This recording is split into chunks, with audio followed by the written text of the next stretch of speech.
Okay, good morning. Um, I know it's rough to get up at 9:30, so I will try to be as entertaining as I can. But I'm going to be a little bit academic today because Pokemon is a very serious topic. So my name is Carl Gabrielson, as Silke said. I'm a first-year PhD student, but I've been doing research for a long time in fields about how Japanese culture fits into a global context. And so one of the things I'm really interested in is global flows of Japanese pop culture. And you can't talk about Japanese pop culture globally without talking about Pokemon. So to start just by framing things a little bit, I'm sure everybody knows Hello Kitty. But I want to use Hello Kitty quickly as an example to show my overall goal today, which is to look at this wider global context. Hello Kitty and a lot of Japanese animation styles, the quote-unquote super flat art style, the big heads, the big eyes, a lot of this has been traced back to American influence, and particularly to Betty Boop. So we can see that there's already global pop culture feeding into and inspiring Japanese pop culture. But then we can also see ways that Japanese pop culture is inspiring global pop culture with things like the Powerpuff Girls, right? The same big head, big eyes, pink ribbons. So I want to look at three things today. One is just a little bit of how this global culture feeds into Japanese pop culture, and then more about how Japanese pop culture then feeds into global pop culture and influences global pop culture. And then finally, how being a part of global pop culture comes back and affects Japanese pop culture.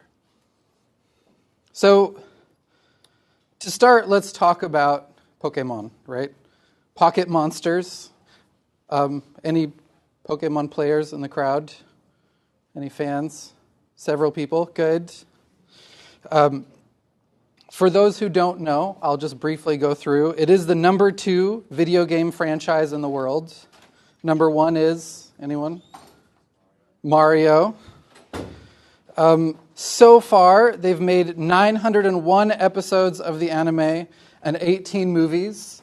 There's a new movie every year, and there's a new episode more or less every week. So this is, as of today in Japan, 901 episodes. There's a collectible card game, which Silke's kids probably know a lot more about than I do. And then, of course, there's just mountains and mountains of Pokemon merchandise, some of which is on my body right now. Maybe you'll see it. And, of course, the central character in all of this is Pikachu. This is a real Pikachu burger that exists, or it existed when there was a Pokemon cafe. Looking at kind of the background where this came from. So the creator is Satoshi Tajiri, and he came up with this idea of catching monsters, training them, and having them fight other monsters. The background for this is that he grew up as a child going into the woods and catching beetles and then fighting those beetles against his friends' beetles. This is something with a long history in Japan, particularly in the countryside.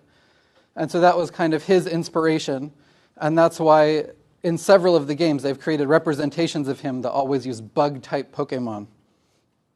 But another thing that inspired him was this idea that as every kid plays their Game Boy, they're getting into a smaller and smaller world with less social connection.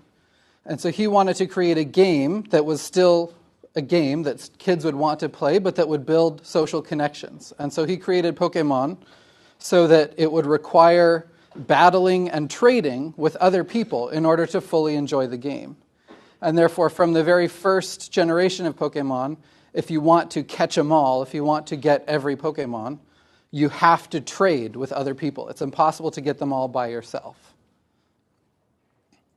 So, Pokemon has been a massive hit, and we'll talk more about that in a minute, but I want to talk just a little bit about what is the appeal. Like a lot of games, it started with just having a fun story or an interesting world to play a game in. Of course, there's the Pokemon battles, the fighting aspect. And there's the cuteness. And I understand you're going to talk a lot about cuteness in this class, so I won't go into it in too much detail, but we can see, even though these two Pokemon are fighting, they're still pretty cute. But then on top of that, you have this collecting aspect, the idea of catching them all, right? There are currently 721 Pokemon. This is not all of them. I think this is about 600 or so. So there's this idea of trying to catch them all, which keeps people in the game trying to find these obscure or difficult Pokemon, or Pokemon that are a different color than usual, or Pokemon with a special move. And then there's also this element of expertise, and this has been one of the things that has kept a lot of long-term and adult players in the game. This is Smogon University. Has anybody ever heard of Smogon University? Oh, these are some real fans. Smogon University is where the Pokemon metagame takes place, which is people using hardcore mathematics to try to calculate the best possible Pokemon move damage, the best possible Pokemon team combinations. So there's an almost scientific or mathematic element to Pokemon fandom that keeps a lot of people attracted. And then another thing that a lot of people like is the idea of relationships, right? That particularly for the anime, there's this special relationship between Ash and Pikachu, right? The boy and his electric mouse traveling the world together. But this is something they've capitalized on in the games, and so now in recent versions of the games, you can give treats to your Pokemon and pet them and play games with them, and then they love you more, and that gives you special bonuses in battle. So this is some of the things that the game is trying to build in terms of attracting fans and keeping them. Let me go back now and do a little bit of history. So Pokemon was released in Japan first as a game. But in America, it was released simultaneously as a game and a TV show. And this had a huge impact. Before Pokemon, you had a lot of anime out there, but it was not really mainstream. In the US, for example, you had a lot of re-edits and dubs. This is Warriors of the Wind. Has anyone ever seen the Hayao Miyazaki film Nausicaa of the Valley of the Wind? Few people. It's a great film. I recommend it. It does not have people with swords and robots with guns and rifles and people riding giant monsters in it. But when it was repackaged for the United States, this is the way it was presented. It was chopped up and completely deformed in a way that they thought would take it from being a universally attractive film about environmentalism and humans and their place in nature and the horrors of war in Japan, and making it a kids' action movie in America. Hayao Miyazaki, if you don't know him, he's the creator of things like Totoro and Howl's Moving Castle. He was really angry about that, and for a long time, he wouldn't send any more films to the United States. But for a long time, this was kind of the way that anime was coming in. It was either coming in totally chopped up and re-edited, or it was coming in with an English dub that simplified the story and made it more child-friendly. You also had a lot of anime coming in as a kind of subculture. If it wasn't re-edited or redubbed, then it was usually something that fanboys like, so this is Ranma 1/2. This is what I watched in high school with my other friends, where we exchanged bootleg VHS tapes, because I'm old, bootleg tapes that people had bought at import shops. So it was very much subcultural. It was not a widespread thing that everyone knew about. And finally, by the mid-90s, 96, 97, there started being more Japanese animation on cable TV. Cartoon Network had the Toonami block, which featured Sailor Moon, Dragon Ball, Gundam Wing. And they started to attract more of a wider audience, but it was still cable TV. It still wasn't quite mainstream. All of that changed with Pokémon. Pokémon premiered on the in the US in 1998. In 1999, my part-time job was to work before and after school, taking care of kids while their parents worked. And I can tell you, because the kids demanded that we watch it every day, that every morning before school, there was one episode of Pokémon And every morning after school, there was one episode of Pokémon. And every Saturday, there was a new episode of Pokémon. So that means we had 11 episodes of Pokémon on TV every week, at a time when there were only 43 episodes available in the United States. So that meant in 1 month you could watch the entire series, and yet kids didn't get tired of it. They were so hungry for Pokémon. So it became a huge hit. Kids didn't care about Bugs Bunny or about Disney cartoons anymore. Everyone was excited about Pokémon. And this led to a huge shift in children's TV towards Japanese cartoons. This is kind of the starting point for what's now been called Cool Japan, and I'll talk more about Cool Japan as we go. But suddenly, every kid is watching Japanese anime. And so every TV channel is bringing in more anime, trying to show more, so you get Digimon and Cardcaptor Sakura and more shows that are becoming mainstream and popular American television. And then because the kids are watching it, the parents are paying attention to it, and suddenly everyone in America knows who Pikachu is. Let me take a minute to talk about what it means for Pokemon to be a global brand. With the hit in the US, Pokemon spread internationally, and they started broadcasting the show and then importing the game and the cards and the merchandise all over the world. So if we look at Pokemon today, the Pokemon Company's headquarters is in Tokyo, but they also have branches in Seattle and London. The most recent games are simultaneously released in 7 languages. So they're no longer just making the games for Japan and then exporting them. It is now a global product from the beginning. And the anime is currently released in 42 languages in 74 countries. This is apparently how you write Pokemon in Arabic. So it's quite remarkable. And it's not even just standard languages. Like you can get it in French, but you can also get it in Quebecois French, right? And you can get it in standard Spanish and Catalan. So there's all of these different languages so that Pokemon can truly reach everyone globally. So my main focus today is going to be these 3 questions. How is it that Pokemon has been such a massive success? How has Pokemon been received differently, mainly in the US, but a little bit internationally as well? Like what's different about the Pokemon experience in the US as opposed to how it was created and marketed in Japan? And then I'm going to talk quite a bit about how suddenly becoming the owner of this global brand and this global idea of cool has had an impact on Japanese culture, including pop culture, and even a little bit on their Japanese politics. So let me start with this first point on the success of Pokemon. I know you guys had to read about this word, mukokuseki. I think it might have even been in your quiz. So what does it mean?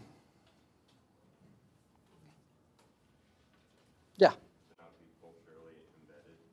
To not be culturally embedded. For example, what would not be culturally embedded?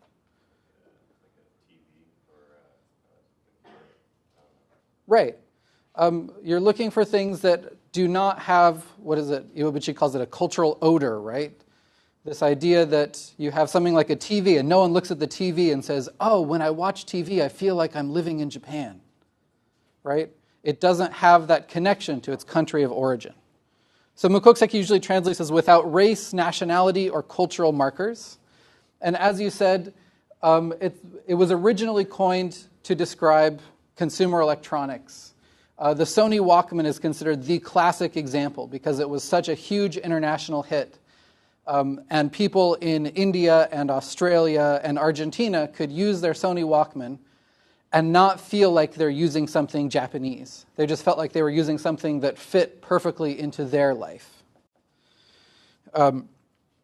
So this word has since been used to describe anime, video games, and comics, manga, because a lot of what we see doesn't specifically show Japanese life, or it doesn't show it in a way that is jarring or distracting for non-Japanese consumers. So Pokemon could become global first because it is Mukokiseki, right? If we look at Ash and Misty, right? What race do you think Ash is?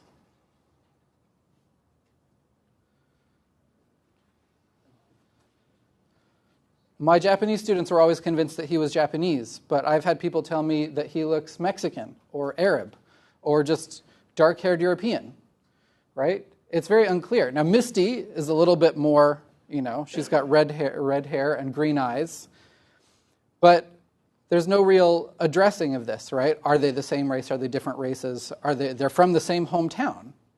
Not quite. They're from the same area, right? So there's this question of what race are they? Are they meant to represent white people? Are they meant to represent any race? And that this idea of being able to look at Ash and say, oh, he looks like someone I know, makes it easier for children in many countries to connect with these characters.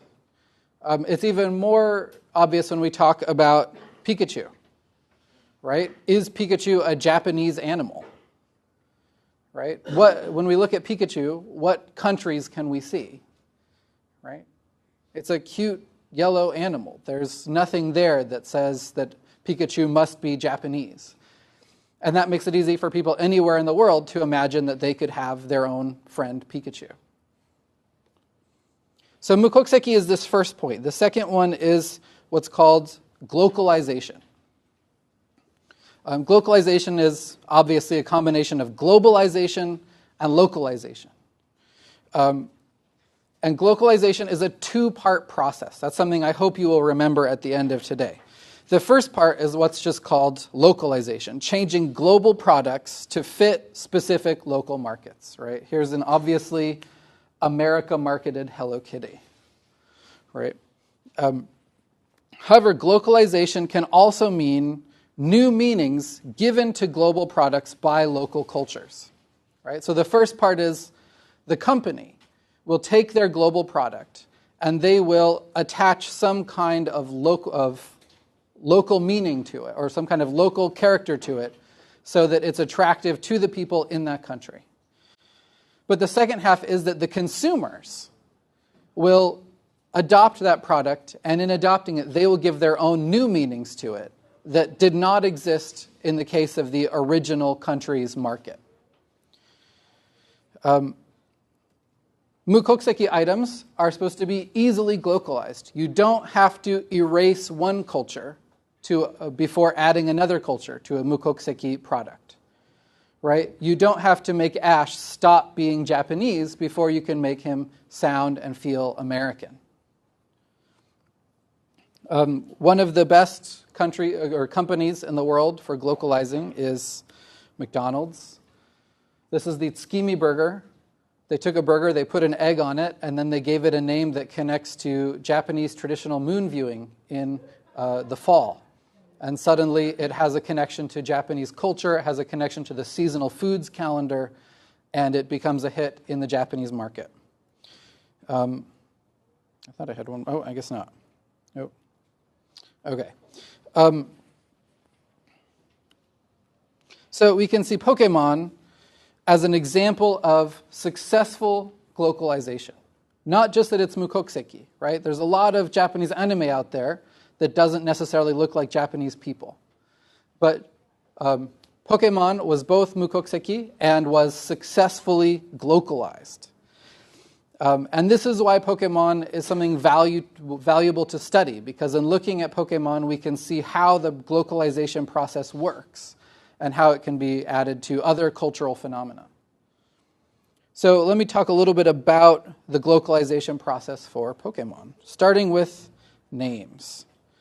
Has anyone ever played a Pokémon game in the original Japanese? Okay, I'm not the biggest nerd in the room. Thank you. Oh, they're Japanese. Okay, I'm still the biggest. Okay, still the biggest nerd in the room. Never mind. So, Puddin is a pink balloon Pokemon. Maybe some of you are familiar with Puddin. Puddin is named Puddin in Japanese because it comes from pudding, right? Soft, sweet, cute. If you tell an American child pudding, they think of slimy brown stuff. Delicious, but maybe not so cute. So to make this character work in the American market, they changed the name to, anybody? Jigglypuff, right? So Jigglypuff, right? Like a marshmallow and Jell-O together. I don't know, sweet, cute, soft. It fits. There are some Pokemon, like Pikachu, who retain their Japanese names, but for the most part, Pokemon have all become localized with local names that fit with something that local children will be able to relate to. Appearance of Pokemon is also something that had to be localized. Your reading talked a little bit about Jinx, or Ryujira in Japanese. When the TV episode featuring Jinx was broadcast on American TV, suddenly Nintendo of America received all kinds of complaints, saying this Pokemon is blackface, right? That it's connected to these kind of racist late 19th, early 20th century issues of images of African Americans, and that therefore it is offensive. The Pokemon Company listened to this, and for future releases, they changed her to purple, first in the United States, and then for the global template. And now Jinx, everywhere in the world, is purple and no longer black in order to avoid being mistaken for blackface. Your reading also talked about some of the quote-unquote banned episodes of the Pokemon TV series, right? The two most famous examples, one which was totally fine for Japanese audiences, was seen as too sexual for American audiences. This episode has the male member of Team Rocket, James, wearing fake breasts to win a beauty contest, and he beats Misty, and as she loses, he says, "Maybe in 10 years, honey," right? So he's referring to the maturation of the female breasts, and he's talking about breast size and sexuality to a small child, to a little girl. And while this was not a thing in Japan, people barely even noticed it, localizers in America saw this and said, we can't have this kind of talk about sexuality and the body on children's TV. Yes?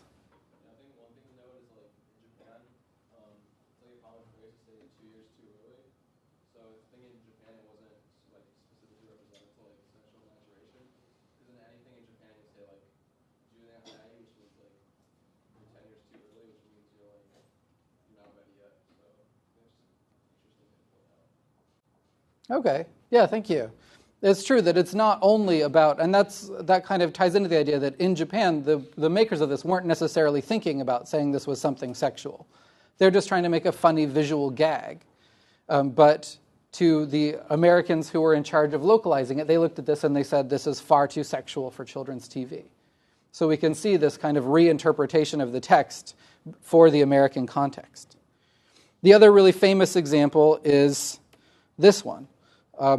That we had an episode where Ash goes to the Safari Zone, and the ranger of the Safari Zone threatens him repeatedly by pointing a gun in his face.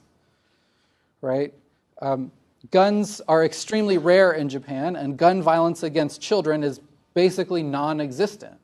So you can joke about it. You can have a cowboy point a gun at someone in the same way that you could have a ninja point a sword at someone. Right? It's fantasy. But in America, because we have school shootings, because children are more likely to encounter guns in their homes, because there's a higher chance of children being traumatized because of something that happened with a gun, this episode was cut. So we have this process of trying to take the Mukokuseki product, Pokemon, and adapt it to the local market through changing names, changing faces, and removing content that they felt would not fit. But there's the other side of localization too, which is the local culture attaching new meanings to the product. One way that we've done that in America is with holidays, right? Pikachu is, even this year, I saw children and adults in Pikachu costumes at Halloween. So Pikachu has become a part of that holiday, certainly. This is the Pikachu balloon in the Macy's Thanksgiving Day Parade, right? Now, Thanksgiving is one of the most American holidays, right? And this parade is perhaps the most watched parade in America all year. And since 2001, Pikachu has been in this parade. And in fact, now there's usually two Pokemon balloons. There's Pikachu and there's a big monster ball or Pokeball that Pikachu is chasing. So the fact that Pikachu has been included in this American holiday shows the level of consciousness and kind of the level of celebration that Pikachu is now elevated to the level of Mickey Mouse and Snoopy and Bugs Bunny and the classic American characters. One more example. Let me show you a video. Do we have sound? At Google, we seek to hire the most exceptional people. Today, we're announcing a new job role and challenge.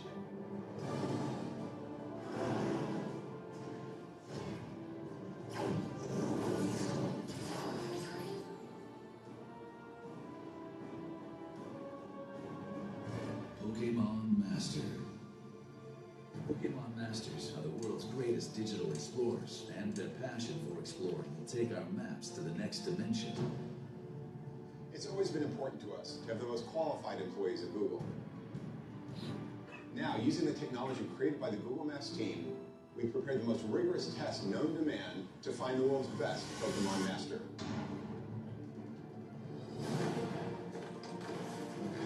Applicants must explore all types of terrain with Google Maps on their iPhone or Android to find each and every one of the wild Pokémon.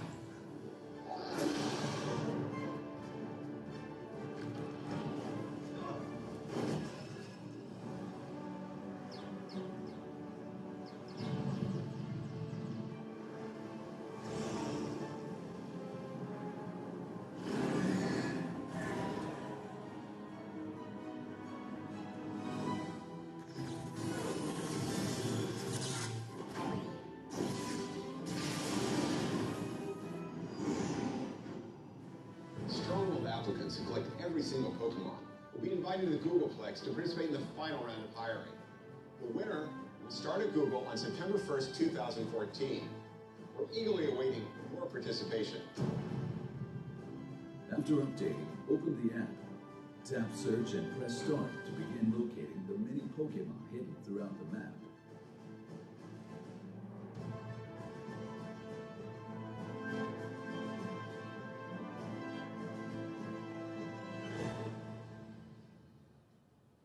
Side effects of the Pokémon Challenge may include extreme excitement and a sense of accomplishment. Do not operate the Pokémon Challenge in Google Maps while driving or operating heavy machinery. Our hiring committee must first battle to determine who can best judge the Pokémon Master. The battle date has yet to be set, so the role of Pokémon Master is not yet available. Visit www.google.com/jobs for a list of open roles.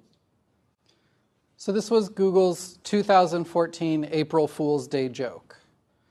They released this and openly advertised for the position of Pokémon Master. And you could actually, for a couple of days, go on Google Maps and find Pokémon and catch them. But this shows, again, just the level of integration of Pokémon into American culture, that Google would choose it as the topic for their annual April Fool's Day joke. So as Pokémon got more and more integrated into American culture, and as the popularity of shows like Pokémon took over children's television, the obvious thing to do within the animation industry in the US was to start making more Japanese-style cartoons.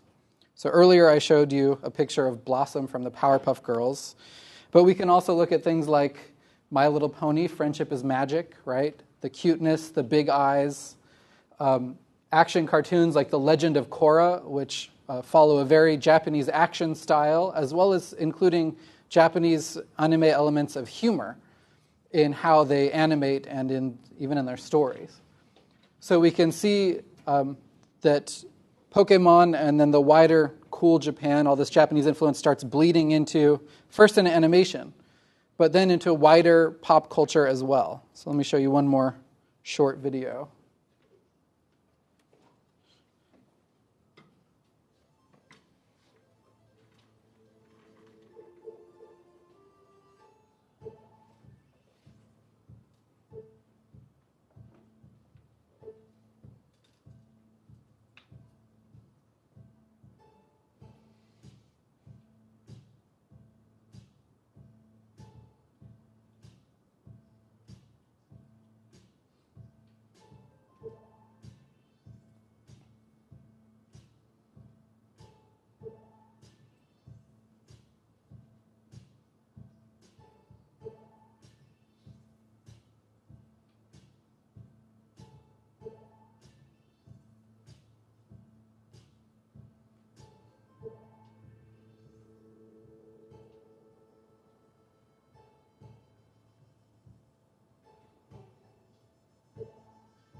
So we have this typical anime action trope, right? The three-point landing that is now used by Iron Man and Justin Timberlake and Disney characters, right?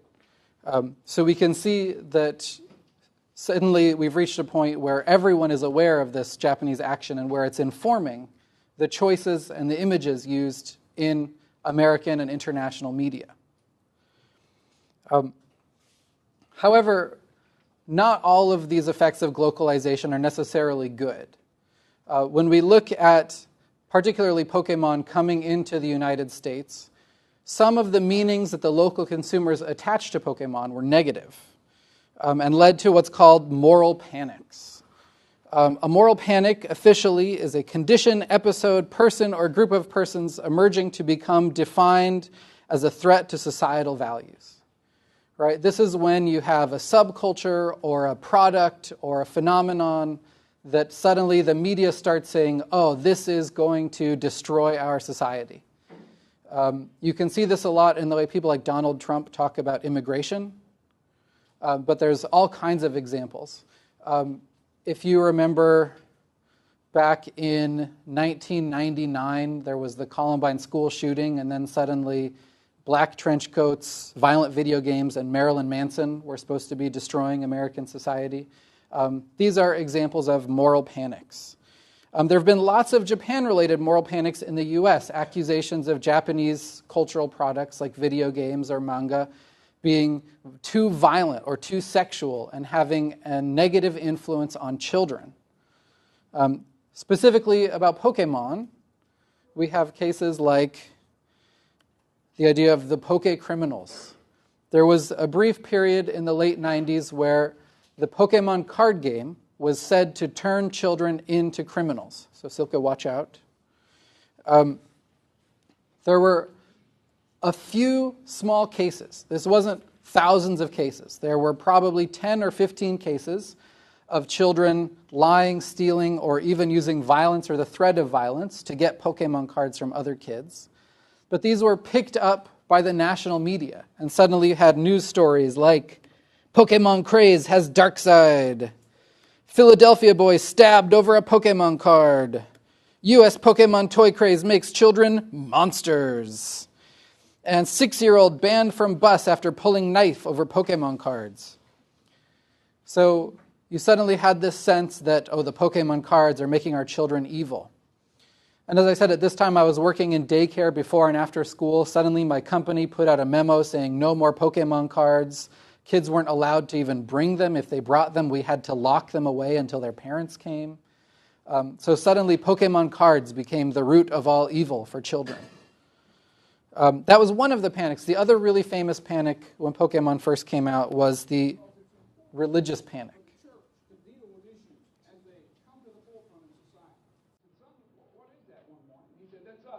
That's Pokemon.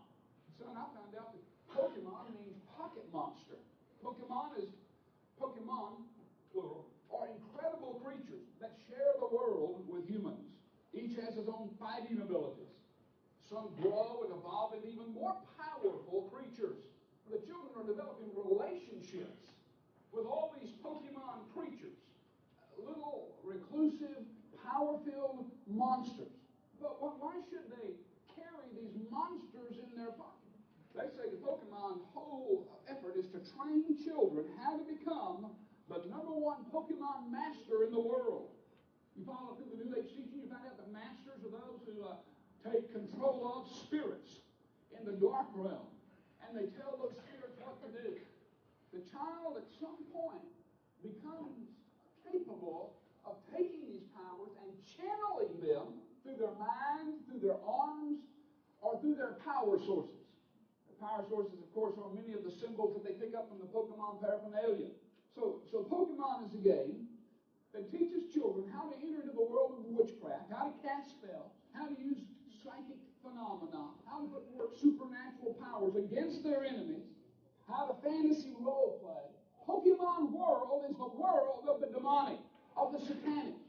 So while you might not take it quite seriously, I assure you that demons take it quite seriously. Satan takes it quite seriously. Your children need to know there's a devil, and he hates them, and he wants to ruin their life. There was even by other children over Pokemon cards. Do you remember the Dungeons and Dragons game of the 80s where children, young people even ended up killing themselves because it was a role-playing game? Our kids are going out in games on the streets, and they're so used to killing each other in their fantasy games and on their video screens and blowing each other away and blowing each other up, that when they walk out the streets and they pull out their 45 and they pump some friend full of bullets, they kind of think in the back of their mind, well, they're just going to, we'll turn off the machine and they'll get up and they'll be there tomorrow and I'll shoot them again. It's just a game. To which I respond, Russian roulette is just a game.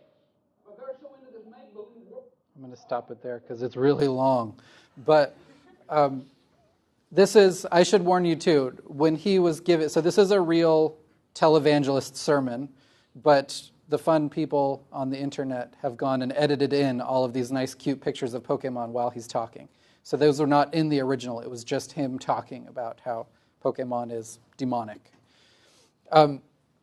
So this should hopefully give you some idea of how Pokemon has succeeded, and also how the local markets, particularly in the U.S., have taken Pokemon and given new meanings to it, religious meanings or criminal meanings or holiday meanings, and used that influence to affect their own media.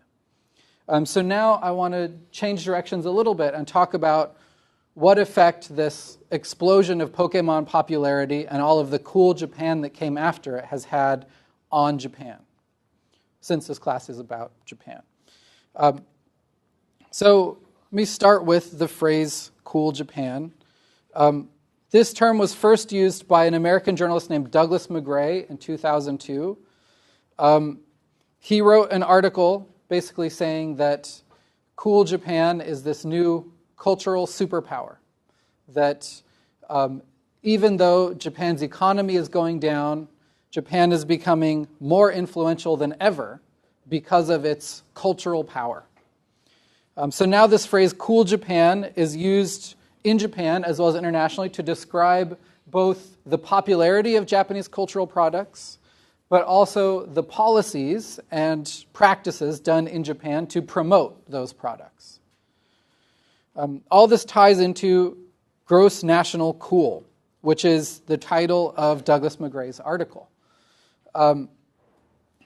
Basically, he says that Japan is now a cultural superpower, and that Japan is exporting cool to other countries, that other countries are craving Japanese cool, and therefore it is elevating Japan's position internationally, making Japan a world leader in creating and exporting cool. So, why would Japan want to export their cool? There is money involved, but it's not just about money. In fact, if you compare Pokemon to Toyota, completely different ballparks, right? Pokemon is not a major contributor to the Japanese economy in the way that a company like Toyota is. There is money to be made, but it's not central. So instead, this comes from the idea of soft power, created by Joseph Nye. Soft power is the ability to get what you want through attraction rather than coercion. Soft power is this idea in political science that if the people in other countries like you, then they will listen to you and agree with you more. And that way you don't have to force them to do things. You can just ask and they'll say yes. So the theory is that when your products, values, and culture are popular in foreign countries, you can influence international affairs even without military or economic strength. This is the ideology that the Japanese government has bought into. Pokemon exploded internationally.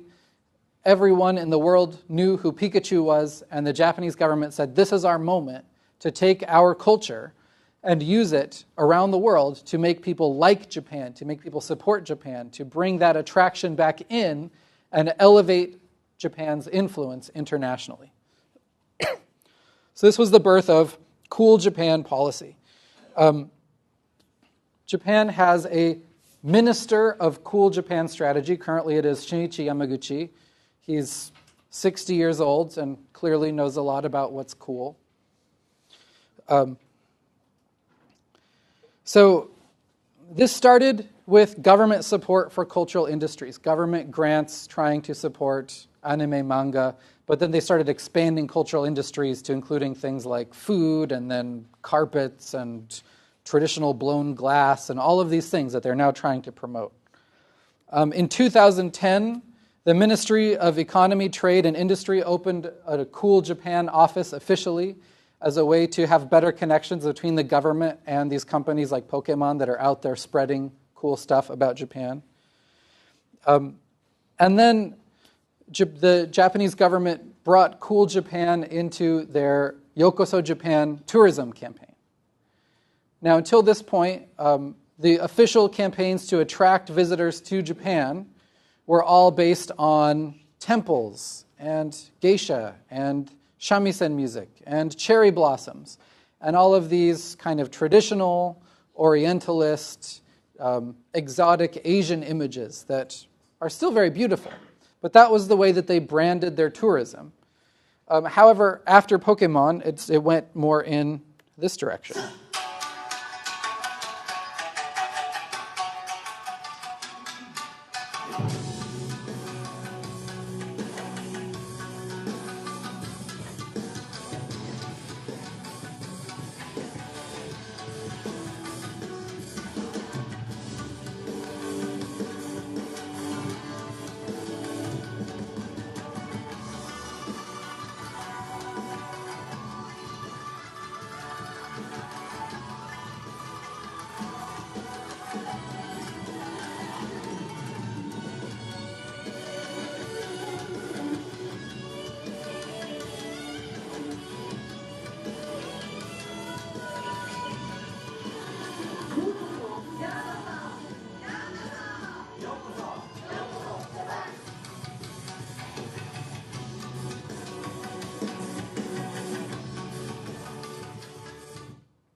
So we have this shift, right? I mean, it still has the shamisen music, but it has the electric guitar on top of it. And we had one shot of the unlit temple with the bright Tokyo Tower behind it, and one room of women in kimono. But everything else was Harajuku fashion and maid cafes and robots and anime, right? So Japan is rebranding itself internationally, saying, come to Japan, we're the land of robots and maids and anime. This is a very big change, and it's an interesting one, and it's because they know that this is the image that international consumers want, now that there's global awareness of anime and of these aspects of Japanese culture. So the interesting thing about soft power is no one knows if it really works. You can measure military power, right? We threaten you, you back down, we are strong, right? You can measure economic power, right? You can look at gross national product or gross domestic product. But it's very difficult to measure soft power, and therefore it's very difficult to see if your soft power policies are really having an effect. So we can look at some recent developments. In Korea, all Japanese media was banned until the ban was lifted in 2004, when the two countries jointly hosted the World Cup. Or maybe that was 2002. That was the start of the lift. In 2004, it was fully lifted. And now you can see not only Japanese media in Korea, but also Korean remakes of Japanese media. So there's a very popular Japanese manga that then became a TV show and a movie and several other things called Hanayori Dango, or Boys Over Flowers.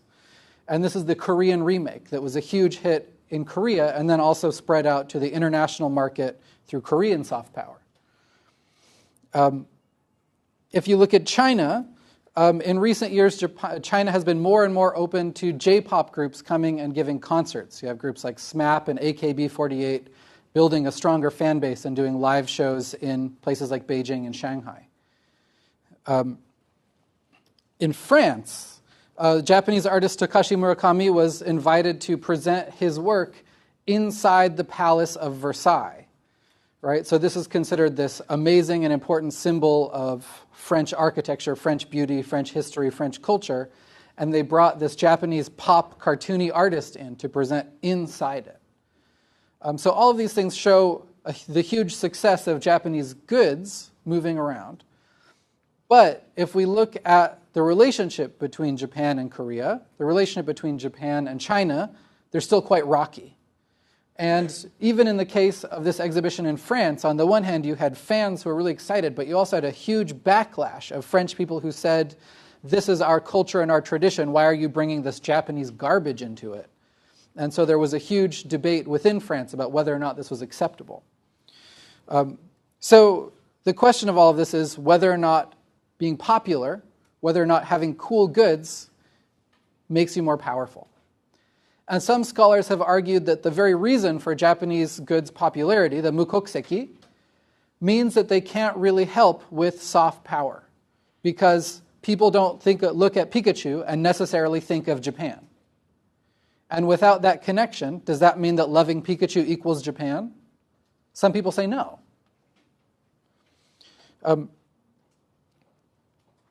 I want to take a look now a little bit at the fans and creators within Japan that are feeding this global cool Japan and what effect the popularity has had on them. So I know you guys are going to talk a lot about this later, so I'll be very brief, but I just need to introduce the word otaku. Does everybody know otaku?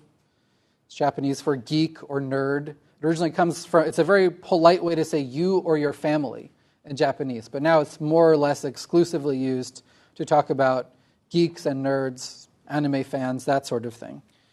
The stereotype is that they are both physically and socially awkward, that they're pale and too skinny or too fat. They never go outside. They have all of their relationships with fictional characters instead of real people.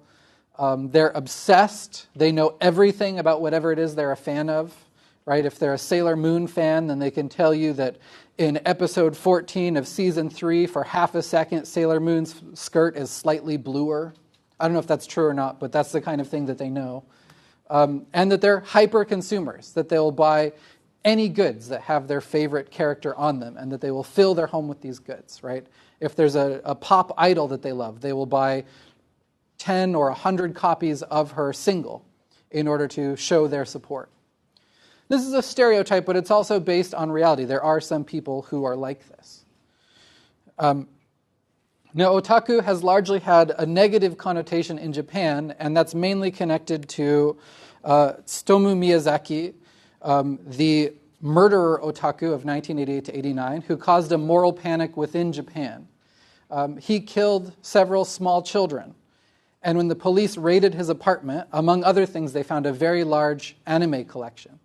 And so they started calling him the otaku murderer. And suddenly in Japan, everyone was saying, oh, all of these otaku don't know the difference between fantasy and reality. They don't know how to interact with real people. And they're growing up in violent fantasies. And so they're a danger to the public. There's quotes about otaku being a secret army of killers lurking within Japan. It's all kind of ridiculous looking at it now, but at the time, people were seriously concerned that this is what was happening. In contrast, if we look at what otaku means outside of Japan, not everywhere, but in a lot of countries, otaku came to be a kind of subtitle of Japanese pop culture fans. And it's often used as a kind of positive marker, right? Of saying, I'm not a nerd, I'm not a geek, I'm an otaku. I know something about foreign culture. I know something about all this cool Japan stuff that's coming in. And this positive identity is reinforced by the international otaku becoming the vanguard of cool Japan importation.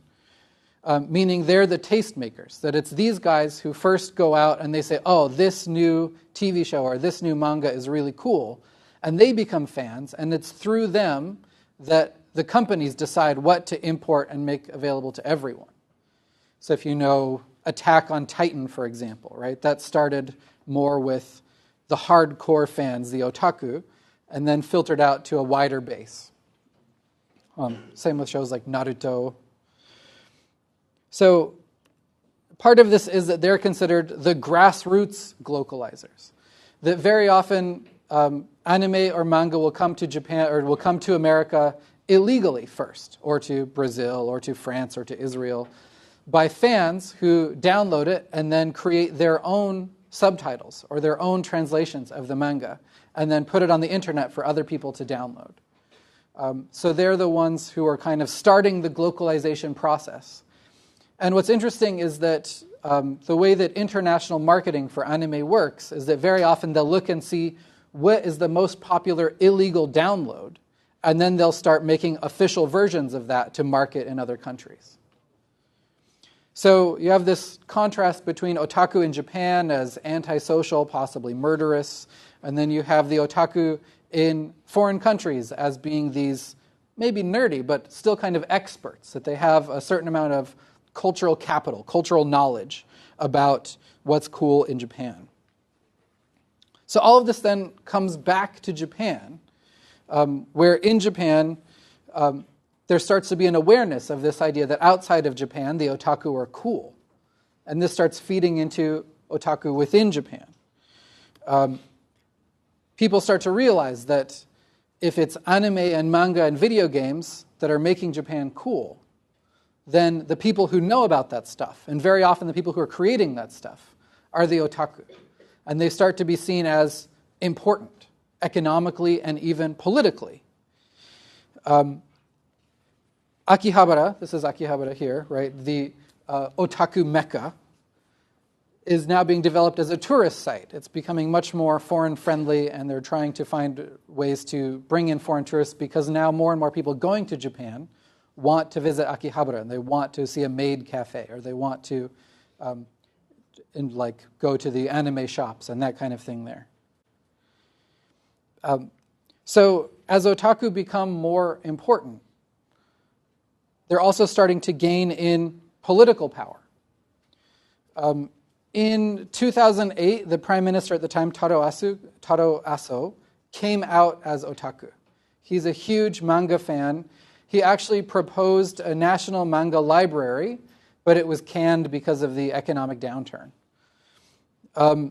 Then later that same year, when they had a now fairly historic election, the first election in a very long time in which the political party in power changed, leading up to that election, both of the two main political parties in Japan sent their leaders, not just the peons down below, but they sent their main candidates to Akihabara to discuss otaku political concerns. Concerns with the employment system, concerns with support for cultural industries, things that otaku were worried about because they wanted to try to get otaku to vote for them. So we start to see this change where suddenly otaku are seen as not murderers, but as important political actors in the nation. And then since 2013, the current Prime Minister, Abe, along with groups like the U.S. military, have been presenting at Nico Nico Cho Kaigi. So this is Abe right here on the main stage at Nico Nico Cho Kaigi, which is kind of the otaku mega convention, right? When he's not on stage, very often Hatsune Miku will be on stage, right? Or other fictional characters or anime creators, or they'll have anime-song karaoke battles, that kind of thing. So he's going to what's essentially a giant otaku fan event because this event now has so much influence and because he is trying to attract these otaku to be more political and to support him.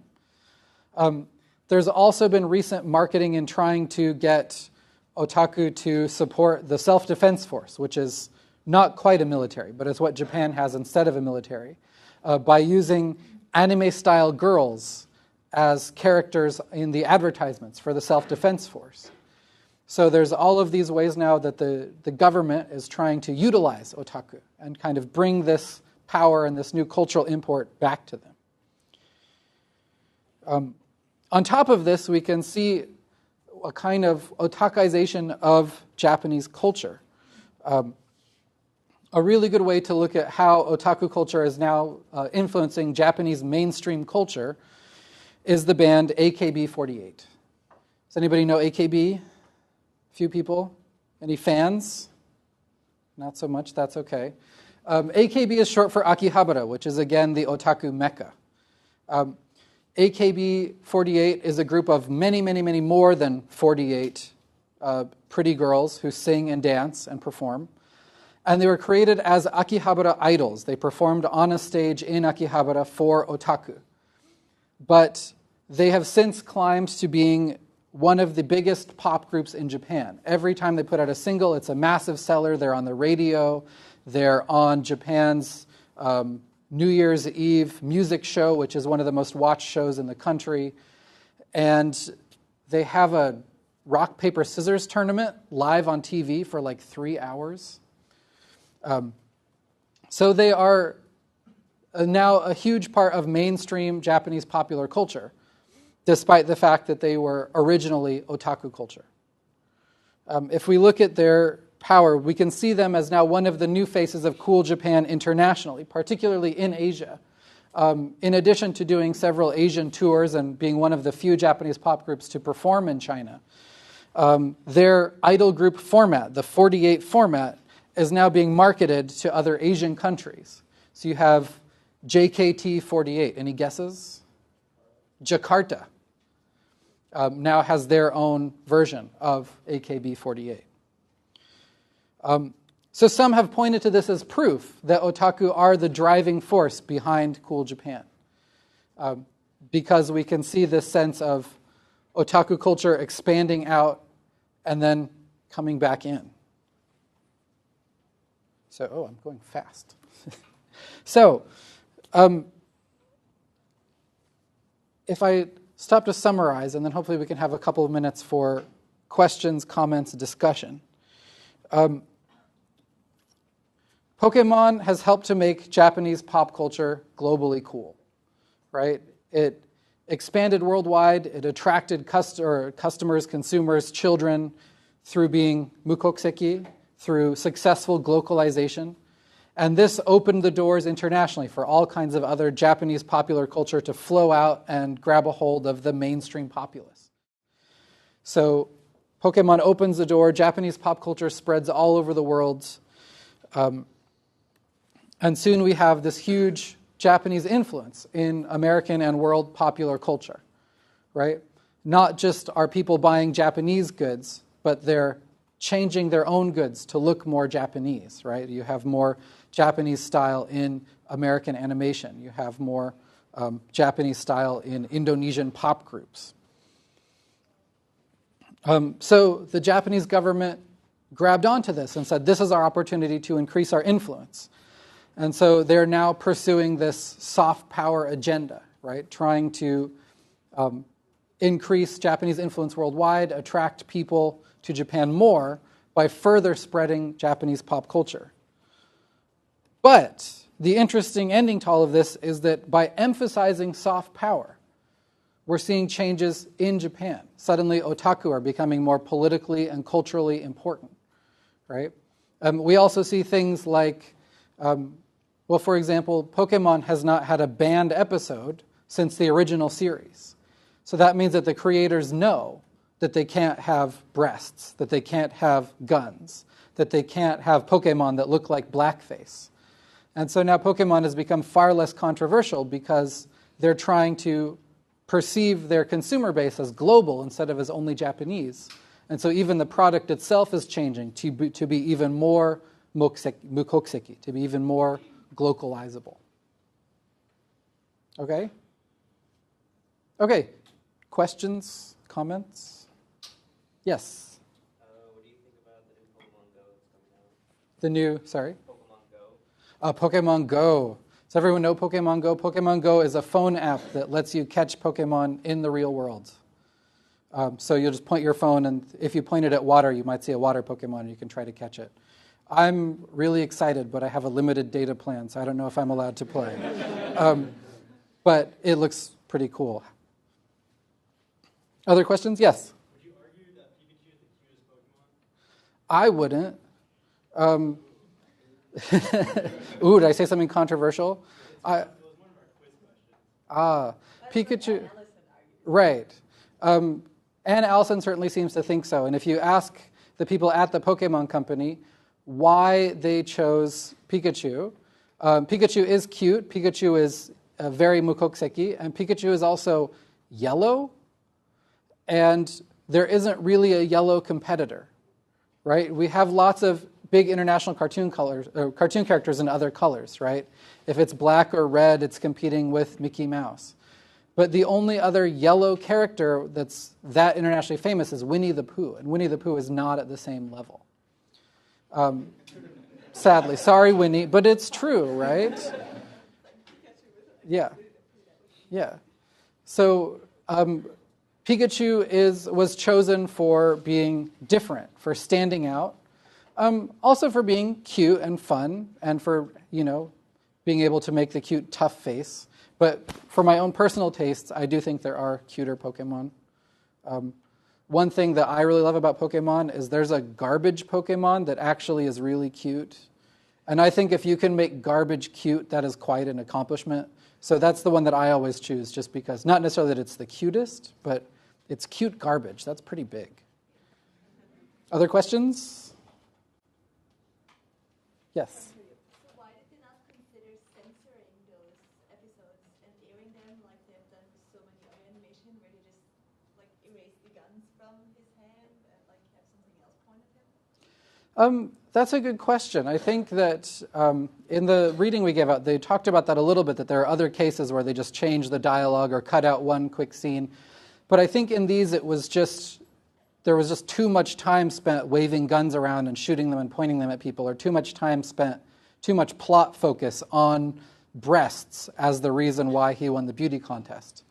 And in fact, the very idea of a little girl joining a beauty contest is already problematic, particularly at that time. As the article mentions, it was not so long after the JonBenet Ramsey murder.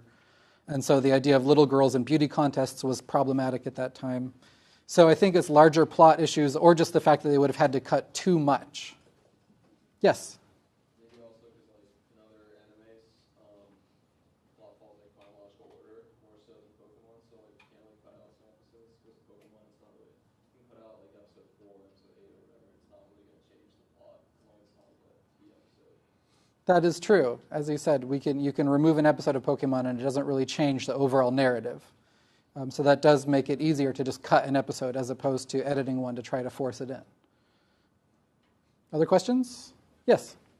You said that otakus are starting to rise to power and come out in positions of power. Do you think that because of the strong connotations with otaku, that people might take leaders less seriously? That people might take Japanese leaders less seriously if they're otaku? That is an interesting implication, right? And that's something that is perhaps one of the potential backlashes of this cool Japan policy, is if Japan becomes the nation of maids and robots, then maybe consumers will like that, but are other governments going to take it seriously? And maybe the kids who grow up associating Pokemon with Japan become world leaders, and they say, oh, so you're the president of Pokemon, rather than thinking of someone as a legitimate world leader. So that is a possible concern. I haven't seen that yet, but that doesn't mean it's not out there. One thing I have seen is that as the international otaku community tries to dig deeper to get the next cool thing from Japan, more attention is being paid to the more kind of perverted subcultures within Japanese pop culture. You have your sexual anime, or you have more sexually violent video games. And even though those are reaching a very, very small portion of the Japanese population, they're getting a disproportionate amount of attention through international media. You have CNN stories about Japanese rape games, for example. And so as people get more familiar with Japanese pop culture through Cool Japan and start to dig deeper into it, they start to find things that the Japanese government doesn't necessarily want them to find. And so this could also be an interesting other side to the Cool Japan phenomenon, is that it becomes a kind of creepy Japan phenomenon, potentially. Any other questions? Okay, thank you very much for having me.